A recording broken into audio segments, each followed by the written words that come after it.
আসসালামু আলাইকুম। আমি মোহাম্মদ রায়হান। আজকে মল্লিকা সিড কোম্পানির একটি শসা যাদের নাম হলো বর্ষা ওয়ান সম্পর্কে এর আগে একটা ভিডিও দিয়েছিলাম, আজকে আবার একটা দিচ্ছি।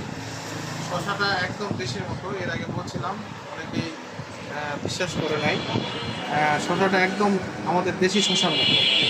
হ্যাঁ, এই যে তার প্যাকেট, তার গুণাগুণ হচ্ছে এই যে একদম দেশি।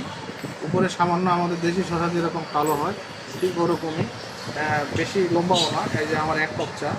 হ্যাঁ, এটা মানে যারা চাষি চাষ করছে আমাদের দেশি শসা বলেই দিতে পারে। হাইব্রিড শসা বাজারে খুবই ভালো চলে, হয়ও ভালো, কিন্তু বাজারের সমস্যা একটাই, দেশি শসা যদি 1600 টাকা মনে হয়, হাইব্রিড শসা 1000, সর্বোচ্চ 1200 টাকা হয়। এটা একদম দেশি শসার সাথে 1600 টাকা বিক্রি হচ্ছে। শসাটা আমি ভাঙিয়ে দেখাচ্ছি। ভিতরে এত বড় হয়ে গেছে শসা, ইয়ে নেই। বর্ষা ওয়ান শসা, এটা হচ্ছে বর্ষার জন্য এবং হচ্ছে গরম তাপমাত্রা সহনশীল একটা জাত।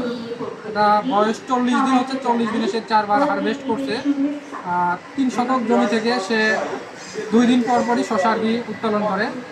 এখন যারা শসা চাষ করবেন তারা বর্ষা ওয়ান শসা চাষ করতে পারেন, লাভবান হবেন বর্তমান সময়ের জন্য। সবাইকে ধন্যবাদ।